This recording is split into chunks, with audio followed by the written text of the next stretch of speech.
ETF index mutual funds నేర్చుకుని stock మార్కెట్లో రాణించాలనుకుంటున్నారా? వెంటనే ఈ నెంబర్కి కాల్ చేయండి. ఈ వ్రతం చేసుకుంటే పెళ్లి కాని వాళ్ళకి, చాలా కాలం నుంచి బాధపడుతున్న వాళ్ళకి ఖచ్చితంగా పెళ్ళవుతుందట. కాలసర్పదోషం ఉన్నా, లేకపోతే ఏ పని మొదలెట్టినా బోల్డ్ అని అంతరాయాలున్నా, అలాంటి వాళ్ళందరూ ఈ వ్రతం చేసుకుంటే ఖచ్చితంగా వాళ్ళ కోరికలన్నీ తీరుతాయట. ఇలా ఈ వ్రతం గురించి చాలా మంది చాలా రకాలుగా చాలానే చెప్పారు. అసలు వాస్తవం ఏంటి? శ్రావణ మాసంలో కాత్యాయని వ్రతానికి సంబంధించినటువంటి విశిష్టత ఏంటి అడిగి తెలుసుకుందాం. ప్రముఖ వాస్తు జ్యోతిష్య శాస్త్ర నిపుణులు దారా జయరామకృష్ణ శాస్త్రి గారు ఉన్నారు. వారితో మాట్లాడి తెలుసుకుందాం. గురుగారు నమస్కారం. నమస్కారం అమ్మ. అసలు కాత్యాయని దేవి వ్రతానికి సంబంధించి, అమ్మో ఇది చేయడం స్టార్ట్ చేసామంటే ఆషామాషిగా కాదు, చాలా నెలలు చేయాలి, చాలా వారాలు చేయాలి, చాలా నిష్టగా చేయాలి, ఒకవేళ ఇట్లా చేయకపోతే బోలెడంత పాపం చుట్టుకుంటుంది అని ఇట్లా చాలా వింటున్నాం. వీటిలో అసలు కరెక్ట్ పద్ధతి ఏంటి, విధానం ఏంటి, ఎందుకు చేస్తారు మీరు వివరించాలి. ఈ కాత్యాయని అమ్మవారి వ్రతము సమగ్రమైన శక్తి స్వరూపిణి అయినటువంటి అమ్మవారి వ్రతం. సరిగ్గా చెప్పాలి అని అంటే పరమేశ్వరుని గురించి అమ్మవారు తపస్సు చేసి మొట్టమొదట చేసిన వ్రతం కాబట్టి దీన్ని కాత్యాయని అమ్మవారి వ్రతంగా చెప్పబడుతూ ఉంటుంది. ఇది పరమేశ్వరుని యొక్క శరీరంలో అర్ధభాగాన్ని అమ్మవారు పొందినటువంటి వ్రతంగా కూడా చెప్పబడుతూ ఉంటుంది వ్రత కథలో. ఇది మామూలుగా 7 అనేటువంటి సంఖ్యతో కుజదోషం గాని, కాలసర్పదోషం గాని, మృతవంధ్యాధిక దోషాదులు గాని, అంటే పంచమ స్థానంలో కావచ్చు, సప్తమ స్థానంలో కావచ్చు, నీచగ్రహాలు కలిగి ఉండి ఎవరైతే స్త్రీ చాలా ఇబ్బంది కలిగించేటువంటి స్థితి, ద్వికలత్ర యోగము అనేటువంటి స్థితిగతులు ఉన్న వ్యక్తులకు ఇది నివృత్తిగా చెప్పబడుతూ ఉండేటువంటి అతి గొప్ప వ్రతాలలో అతి గొప్ప వ్రతం ఇది. ఇందున ఇది 7 వారాలు చేయవలసినటువంటి వ్రతం. 7 వారాలు 7 మంగళవారాలు చేయాలి. 7 అనే సంఖ్యను మనం నెగిటివ్ గా చెప్పబడుతూ ఉంటారు. అవును, ఏదో ఏడుపు అనే శబ్దం వస్తుంది అని. కానీ ఇది 7 వారాలు చేయవలసినటువంటి కాత్యాయని వ్రతం.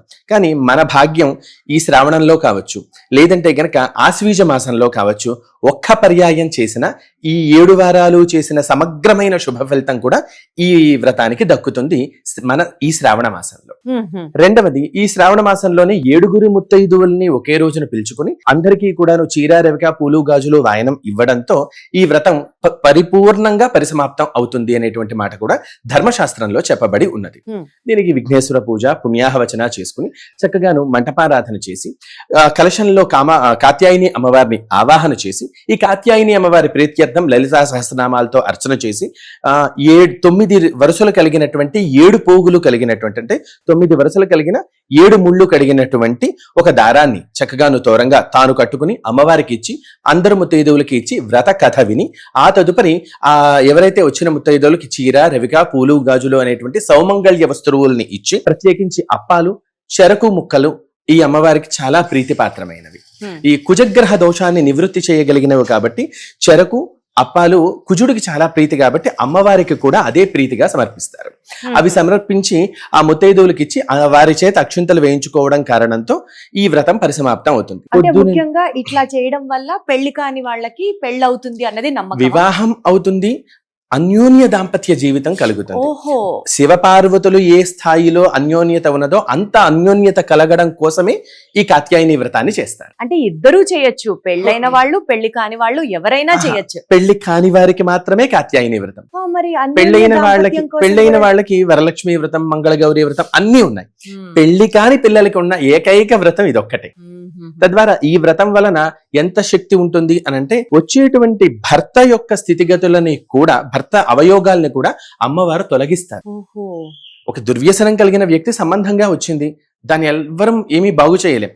ఆ అబ్బాయిని మార్చాలి అనంటే అతని పురలో పురుగు అనేది పోవాలి, అమ్మవారు అనుగ్రహించాలి. ఈ కాత్యాయని వ్రతం చేసినటువంటి అమ్మాయి ఓ మంచి సంబంధం కోసం పెద్దవాళ్ళు చూస్తే బంగారం లాంటి సంబంధాలే వస్తాయి, పిచ్చి సంబంధాలు రావు. అద్భుతం, ఖచ్చితంగా పూర్తవుతుంది. అంటే అమ్మే దగ్గరుండి సంబంధం చూసి పెళ్లి చేస్తుందన్నమాట.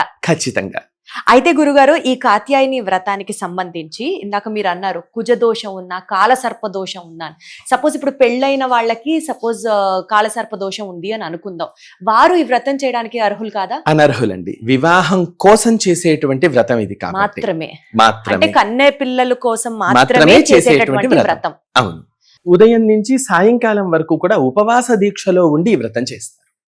ఏమీ తినకుండా Hmm. ఆ ముత్తైదువులకి ప్రసాదం వాయనమిచ్చి వాళ్ళు తిన్నాక ఆ తర్వాత పూజ ఎక్కడ చేసుకున్నారో ఆ పూజా స్థానంలో ఆ పలహారం అమ్మవారి నివేదన తింటే అక్కడికి ఈ వ్రతం పూర్తయినట్లు లెక్క. గురుగారు, ఇప్పుడు ఈ వ్రతాన్ని ఎవరైనా ఇంట్లో ఆడవాళ్ళు చెయ్యాలి అని అనుకుంటే ఆ పుస్తకం యూజువల్ గా మనకి దొరుకుతాయి కదా, అవును. కాత్యాయని వ్రతకల్పం, అవును. అలా ఏమన్నా చదువుకొని ఇంట్లో చేసుకోవచ్చా, లేదంటే ఎవరన్నా ఒక పురోహితుడిని పెట్టుకొని ఆయన సమక్షంలోనే చేయడం ఉత్తమం? పుస్తకం తీసుకుని చక్కగా ఇంట్లో చేసుకోవచ్చండి. మాకు అసలు విఘ్నేశ్వర పూజ రాదు, అసలు ఏమీ తెలియదు అన్న వాళ్ళకి మాత్రం ఎవరైనా ఒక అర్చక స్వామి వారిని పిలుచుకుని లేదా ఒక పురోహితుడిని పిలుచుకుని చేసుకోవడం మంచిది. అట్లే ఈ వ్రతం యొక్క సమగ్రమైనటువంటి ఫలితం సర్వమంగళ మాంగళ్యే శివే సర్వార్థ సాధకే శరణ్యే త్రయంబకే దేవి నారాయణి నమోస్తుతే అనేటువంటి ఈ నారాయణి శ్లోకం ఏదైతే ఉందో ఇదే కాత్యాయని అమ్మవారి పరమ ప్రీతిపాత్రమైనటువంటి శ్లోకం. ఈ శ్లోకాన్ని పారాయణ చేసినా కూడా ఈ వ్రతం చేసినటువంటి ఫలితంలో కొంత భాగం వస్తుంది. ఎవరైనా మీలాంటి వాళ్ళు ఇలాంటి వ్రతం చేయిస్తే, ఈ వ్రతం చేసుకోవాలి అని అనుకునే వాళ్ళు మీ దగ్గరకు వచ్చి సామూహికంగా మీరు ఏమైనా నిర్వహించే ఆస్కారం ఉందా? ఉంటే అలాంటి డీటెయిల్స్ ఏమన్నా ఉంటే మా ఆడియన్స్ కి తెలియజేయాలని మనవి. తప్పకుండా ఈ పర్యాయం నేను మీకు తెలియజేస్తానమ్మా. ఈ రోజు అయితే అమ్మవారి సన్నిధానంలో వ్రతం జరుగుతోంది. ఈ పర్యాయం ఎప్పుడైనా జరిగినప్పుడు ముందుగానే నేను మీకు తెలియజేసే ప్రయత్నం చేస్తాను. తప్పకుండా. ప్రస్తుతానికి ఈ వీడియో చూసే వాళ్ళు చక్కగా ఆ అమ్మవారిని దండం పెట్టుకొని మనసులో ఉన్న కోరికని చెప్పుకొని అవన్నీ తీరాలని కోరుకుందాం. మీరు హ్యాపీగా ఉంటారు, నేను హ్యాపీగా ఉంటాను. థ్యాంక్ యూ సో మచ్ గురుగారు. నమస్కారం.